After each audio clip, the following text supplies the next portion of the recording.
Welcome to Shotgun Story, the podcast that has conversations with indie creators about music, meaning, and the point of it all, so that you may be inspired by the journeys of other artists who are doing it for themselves, and maybe gain a little more understanding as to why it matters quite so much that you keep creating. Sandy Little is an East London-born, small-town raised musician. She's a former band member for the alternative blues band Wolfgang Marrow and currently is the front woman for the Bristol-based post-punk band Big Fright. She's a visual artist and illustrator with a background in band and entertainment-related design and creates designs and illustrations for a handful of music festivals and music-related projects through the years. This is in South Africa and the UK, and I'm so excited to have her here. Hi, Sans. Hi, Gabe. How are you? Good. So many questions for you. I mean, let's start with a little bit of background, though. Why did you start making music? A lot of people can relate to this. It's not really a decision you make. It just happened. You're just someone who has this immense desire for other people to understand you or share in the narrative or be a storyteller, that if it wasn't going to be music, it would probably been something else. But music was the one that made sense, and music was the first one that reached you as a kid.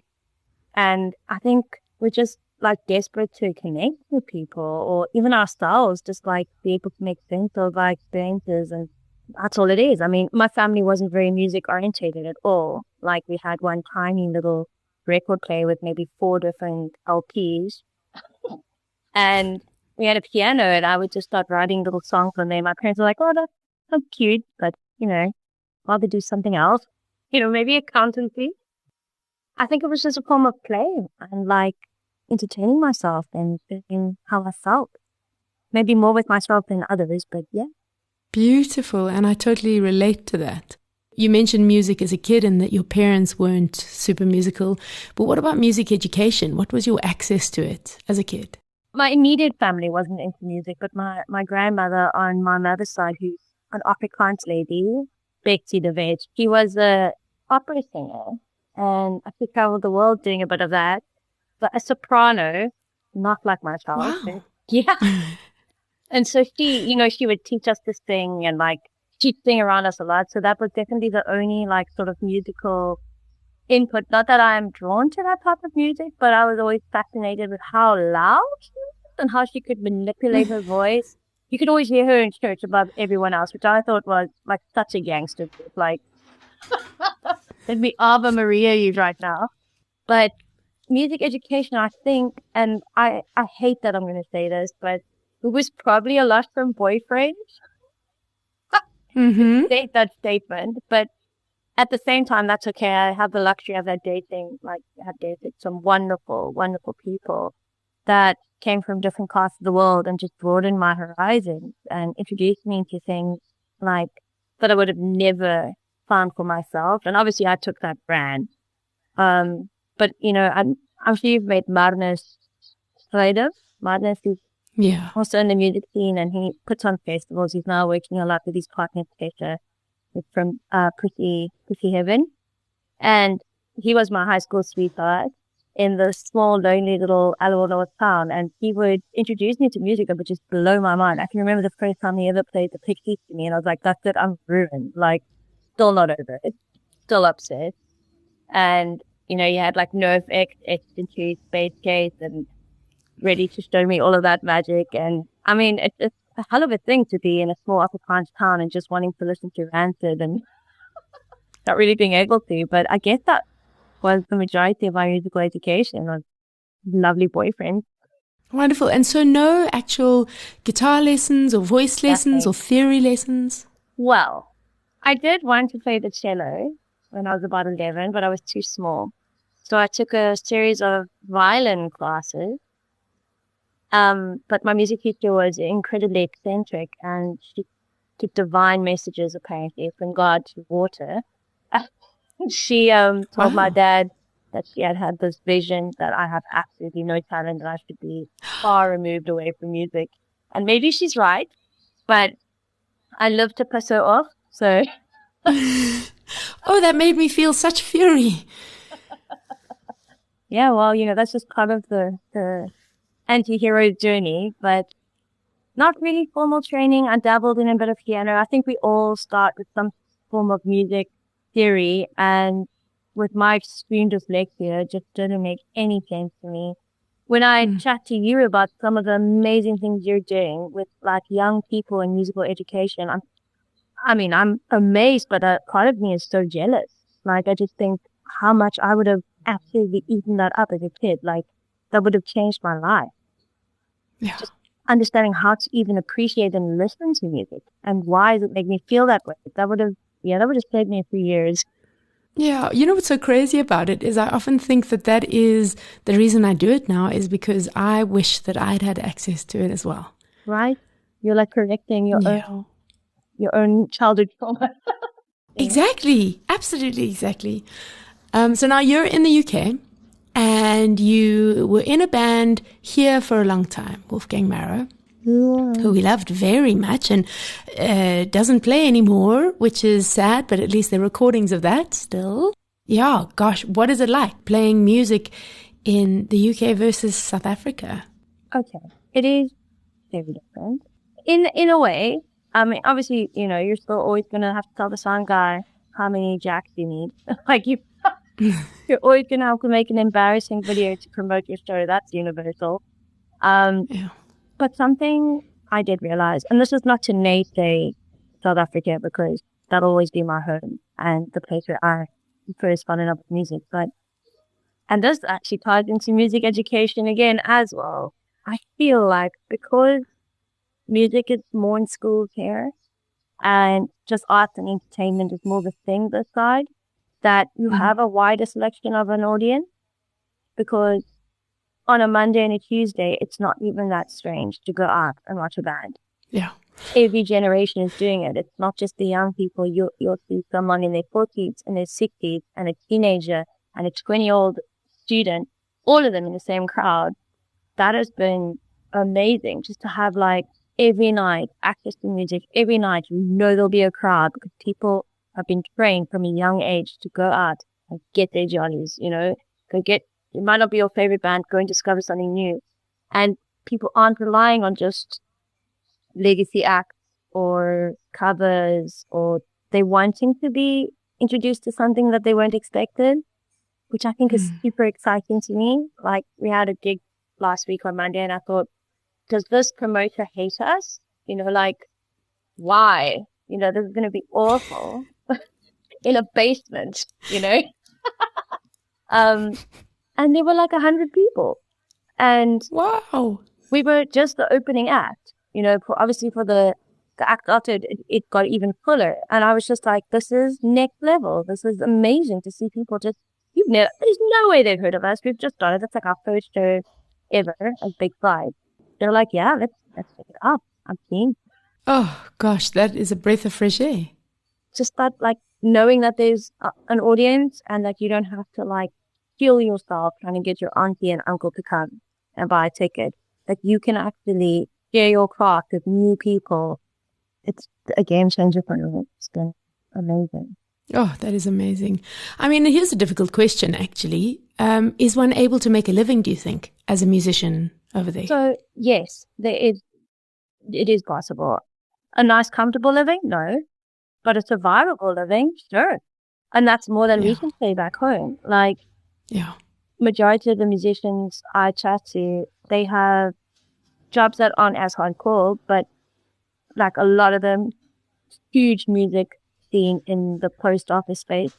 Nearly every post worker or postie, as they call them, that knocks on my door, I recognize from stage. It's a musician. Wow. Yeah, right? Delivering the good news and the bad news, for sure. And it's enough money for them to pay well rent and pay rent and have some groceries and just look after their guitars. But then also there's so much funding for artists here, so you can apply for special grants, especially if you see your band or your music project as sort of like a small business. You get money that you can actually pay studios with. And there's just opportunity and there's backup and support. I believe there used to be more, or to someone like me who came from not having any of that, I'm blown away. I mean, they're not cruising in Jeeps, but they're Yeah. happy and it's what they want to do and they can live. That is wonderful. And I'm really glad you're in that space now. Thank you. Because I'm excited to see what you can create with that. Speaking of things you create, tell me about Big Fright. Big Fright. Okay, so I loved Wolfgang, and Wolfgang will always be so special to me. When Loki and I started Wolfgang, like 15 years ago, we were students, and we had just fallen in love with the blues. Not like the cool blues, the like hardcore Blind Lemon Jefferson blues. All I got on my guitar and one finger left, you know? And I'm so grateful because, you know, it was a wonderful space to start, but it definitely pigeonholed us into just one genre that we just couldn't escape. And we started writing more alternative music and getting a little weirder because we both love punk music. And we just created a situation where we became too weird for the blues crowd and too blues for the weird crowd. Mm. And we knew that we were going to have to start something fresh, something new. And with the move, it was just the perfect opportunity to be like, this is actually what we want to be doing now. We've changed, we've grown up. The blues is about being sad. I'm not sad anymore. I'm angry. But let's play punk, you know? And so we already had this little idea before we even set like foot on this little island. And we went to Jethro from the Tasers. You know Jethro and you know the Tasers, right? You've heard of them. Yeah. They're pretty big right now. And we said, like, we have this crazy idea. Would you like to do 3 songs for us? Record them, like, just with whatever equipment you can find, because Loki came up with this great term called like a little passport, a music passport. So sitting foot there with some songs we can use to not only just market ourselves but find bandmates. So we had these 3 songs. One was War Screen, which was all about war and Elon Musk. And Stella, which was about the murders in the little town of Stella. And Young and Evil, which was actually about Christy Martin, the boxer. And that was I cannot recommend that enough. Having something to take with you to build upon. Because imagine coming here and trying to pay in pounds for studio space to record a new idea. It would be unfeasible. So having that as like a calling card to get people's buy-in and interest, we found a bassist immediately, Sam. He's the love of our life. He is one of the most incredible people I've ever met. And his wife, like, just next level. They actually are the kind of good people who don't just talk about doing good things, they do good things. So rare. Mm-hmm. And he understood that we wanted like very bass-driven post-punk with like very licky bass, like styling. And he was like, I'm ready. Cut all these strips into crop tops. His bass is almost bigger than him. Fantastic. It took us a little while to find a forever drummer. We have gone through a few session drummers. There is a polyamory thing happening in Bristol with drummers. So any South African drummers who are feeling unloved, come here. You can play with 20 bands. There is a desperate need. Like, the drummers are the kings of Bristol. They can have their pick of the lot. Other periods, because there's no space for drum kits, the kids aren't growing up playing the drums in these small British houses.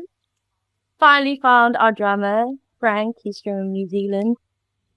He's also a filmmaker. He's shot some music videos.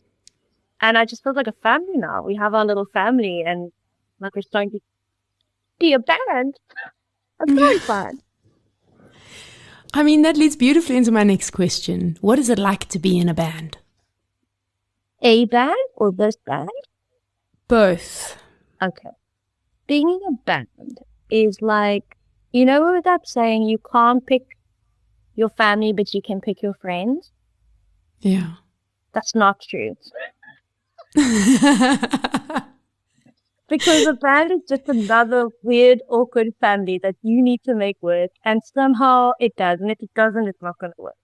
But with Wolfgang, we were just family and awkward, and like we had to get used to the smell of each other's bodies because we were in close proximity and sharing spaces, and you have to love someone through that. You cannot be precious or, selective about your time. It's so much more than the music.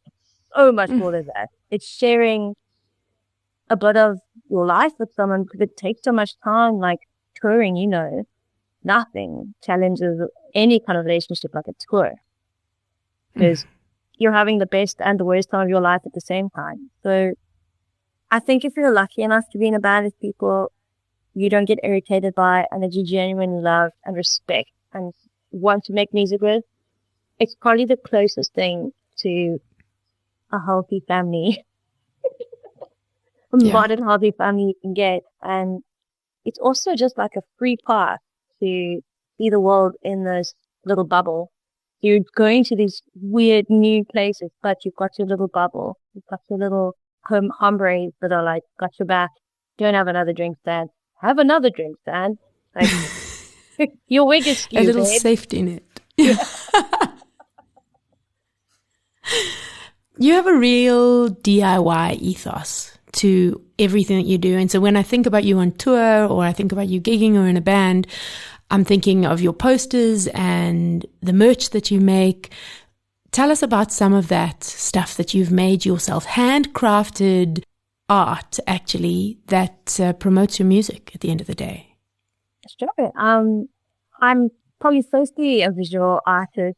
I only came to music a little bit later in my life. And I just can't seem to separate them anymore. They're just so synonymous.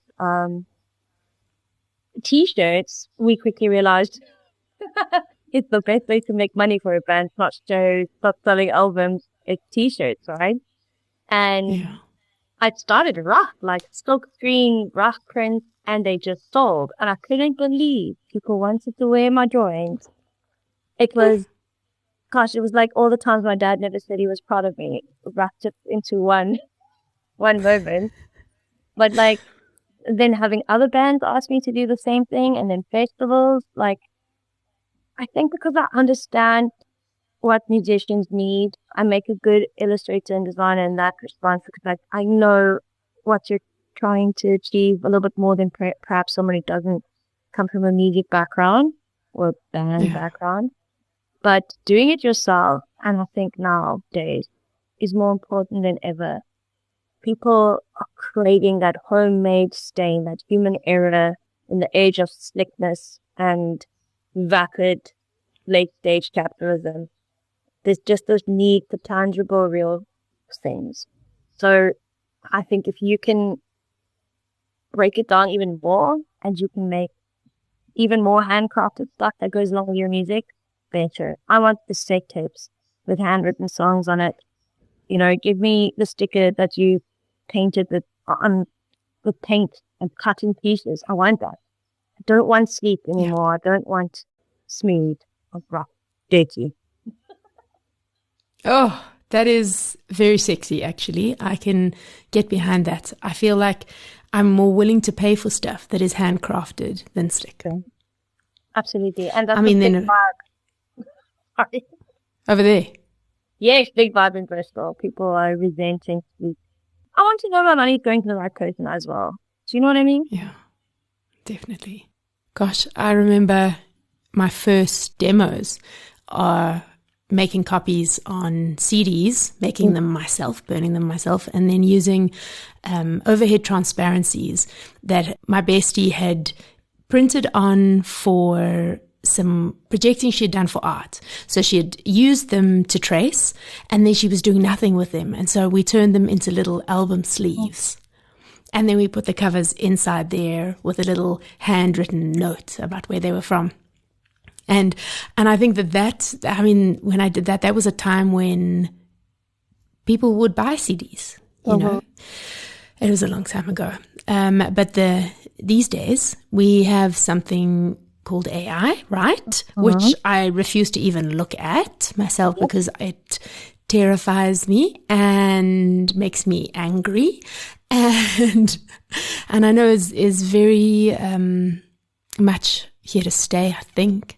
But what is your 2 cents on AI in music? Okay. I can't separate it. I have a contentious relationship with AI because now that I'm a hot-ship fancy lawyer, just kidding. I work for a really scary big law firm in England. Don't know how that happened.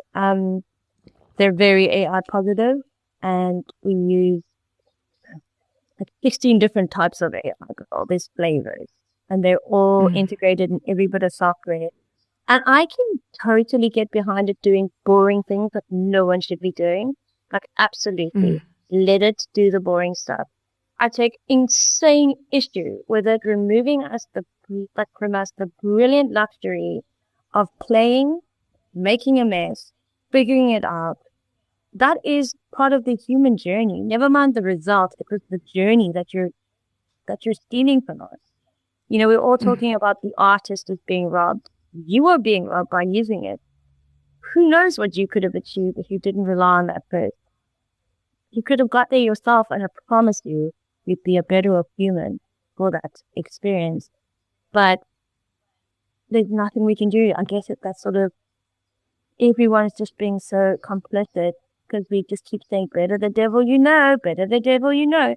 But we are building the devil, and we all sign off on this because we seem small and insignificant in our own singular capacity, but we're all doing it. We're making a wave of compliance that's just going to eat us. It's going to eat us alive. And I probably sound like a doomsday prophet because, like I said, I do see benefits for it, especially when it comes to things like making medicine more accessible to people or helping with better food distribution around the world. Absolutely. But denying a child the ability of sitting and struggling through a paper, figuring out how to write a story, and musicians just jumping onto there instead of sitting down with their own thoughts when it comes to lyrics or beats, we're not going to have any new rhythms. It's all just going to be regurgitation of the same thing you've heard 1,000 times. No, but, it's incredibly sad. But I think there's enough people that are highly suspicious. And that's we've always played to a small room, my love. Outside's always been a bit lonely. That's true. That's true. I think about that sometimes, how resilient that makes one, playing for an audience of one at the Grahamstown Arts Festival. We've done that. Or playing for 10 people in a little bar, you know. Even if it's 100 people, if I'm just saying, like on scale, 100 people versus 40,000 people that are listening to dubstep pop music, our demographic is small. People are listening to singer-songwriter music come to actually watch bands. It whittles down, and I think those people are the exact people who are not going to be very interested in listening to AI music. So in a way, I think the lonely space, thank goodness, is a special space and a precious space of people that are just into switching off on. Yeah, I suppose maybe that will save us at the end of the day. Yeah. People who want to feel things. Yeah, I want to feel. Make me sad, baby. Yeah. Make me sad even though I'm angry now. Yes. I love that you said that, actually. When I'm sad, I don't want to listen to someone else who's equally as sad. I do not want to be pandered to with happy, cheery stuff. How dare you? Rude. Yeah. And even when I'm happy, I want to listen to sad stuff. I don't know. Current favorite band? Local or international? Let's do all of it. Okay. Favorite Bristol band? It was like falling in love. Let me set the scene. We went to watch another band. Can't even remember. I think it was I don't know. Something to do with teenagers. Really not digging it. That's how little I cared about the opening act in a sense. I was just going with Lotus with a band he was interested in. And the stand opened for them. And it was at this wonderful venue called the Louisiana that's very well sound treated.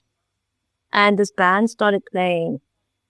And I just looked up and I started doing, you know, that thing where you're tapping your friend on the shoulder because like someone fell and you don't want to make a scene. Like, oh my God, are you seeing this? And I was like tapping loads because I didn't want to look at him. I didn't want to stop watching the band, but I wanted him to know that I'm having a moment. And then he wasn't responding to me, and I looked at him and his mouth was just hanging open. And I was like, okay, people probably the same feeling. And it was this band called Mold, like Mould, because I first thought it was mold like on toast. That would be very cool. So cool. And this band has the most dynamic vocals. He goes from vibrato to just clean. Their song construction is so not lazy. It's like 3 songs stuffed into a can of one song. It reminds me of like a mixture of early Modest Mouse and the Walkmen. I don't know if you ever listened to the Walkmen. I think Liffhauser is the lead singer of the Walkmen. But just incredible. Blew my mind, and we became immediate groupies. So if you get a chance, go listen to Mold. I think they just brought out a new song, Falling Into Pasture. Sick. And international, oh God, there's so many. It's really hard, and I feel like I'm cheating on a band. I've really been enjoying this girl named Echo Vandal. She's like a post-punk girl, the drummer in Her on Set. I wouldn't say lyrically it's my favorite, but more vibe coded, apparently. And it's hard to know. Okay. Mostly punk bands. So I've Aim on the Sniffers, Viagra Boys. And then in South Africa, it's always going to do. Thank you very much. Has anything better happened? I mean, I don't know.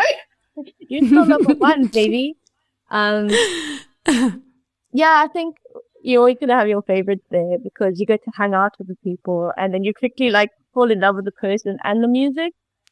And that's, I think, a trick of the music scene favorites, like bands that other bands love. It's going to probably be different to what everyone else does because you have that inside scoop. Yeah, 100%. And musicians, favorite bands. Yeah. Oh my gosh. You know what's so wild about it? I would still rate Rambling Bones right up there as one of my favorites. Incredible. But I am... oh my gosh. Fuzzy should have been a world famous band in my opinion. Yeah. Do you know what's so wild is up until about, even though Jay and I have known each other for a long time, up until about 4 years ago, I had never seen Fuzzy Gish play live. No way. No. Isn't that incredible? How's that possible? I don't know how that happened. Were you blown away? Completely blown away. I even went into the mosh pit. I mean, I've never even thought that I would ever do that. I'm impressed. I got your thumpers on.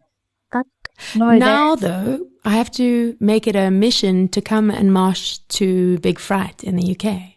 Hey, I mean, anyone come listen to songs about lactation. I'm here for you. I definitely do. That sounds amazing, actually. Okay, to close up. Yeah. An unexpected song that you would like to hear a choir sing. This is so difficult. I heard a cover the other day by this band called, have you ever heard of Cowboy Hunters? Mm-mm. Okay, so I went to watch them live the other day. I've been secretly obsessed with them. They're from Scotland. It's a man and a lady, young, I'd say like mid-20s. They got such witty banter. They make crazy sound loops and stuff. So it's a drummer and a bassist, but they swap the whole time because they're both drummers and both bassists. So they just, amazing, right? And they write these hilarious songs. Like they wrote this song called Gemma, which is just about how much they don't like a girl named Gemma. Which I found very interesting because I recently wrote a song about a girl I don't very much like at all. And when it comes out, I'm very worried about that everyone will figure out who it's about. Oh no, I want to hear it a lot. I didn't think there was anybody that you didn't like. Oh girl, I got enemies. Everyone's laughing because it's like my own little rap battle situation. I'm saying too much. Anyway, so they did a cover of a song called Perfect that came from an artist called Illustrator, and I thought this is such a unique take on the song that's quite cocky and stuff, and they did this punk version of it. I would love to hear this song Perfect then done by a choir. So I think taking That and just how many times can we have this in a different format? That is beautiful. And in fact, what I'm going to do is I'm going to send you a reminder WhatsApp now to send me a list of these bands that you've spoken about, and that track in particular. And I'm going to create a little Spotify playlist so people can go and have a listen to the music that is interesting for you right now. Oh, yeah, that'd be sick. I'd love that. Might just sneak one or two lines onto that. Please, it would be terrible if you did not. Yes. Speaking of which, where can people go and have a listen to your music and find out a little bit about what you're doing? So, unfortunately, we are still on Spotify and all the other major platforms. But I want to tell you about a really cool new platform that my Bristol best friend, Mr. Simon Layfield, has created. He is also just one of the best humans in the world. He's creating this incredible platform called Spindle, it's Spindle, where he is, for all his own money, promoting local bands, creating a little page for them where they can not only sell their merch, or not only get him to hand print the merch for him, right? Yeah. They can have a little blurb. It's like old school MySpace where you can have your songs playing, little pictures. And so we want to start using this and just promoting this site because it's also going to be like a dating site for illustrators and photographers to find bands that match up.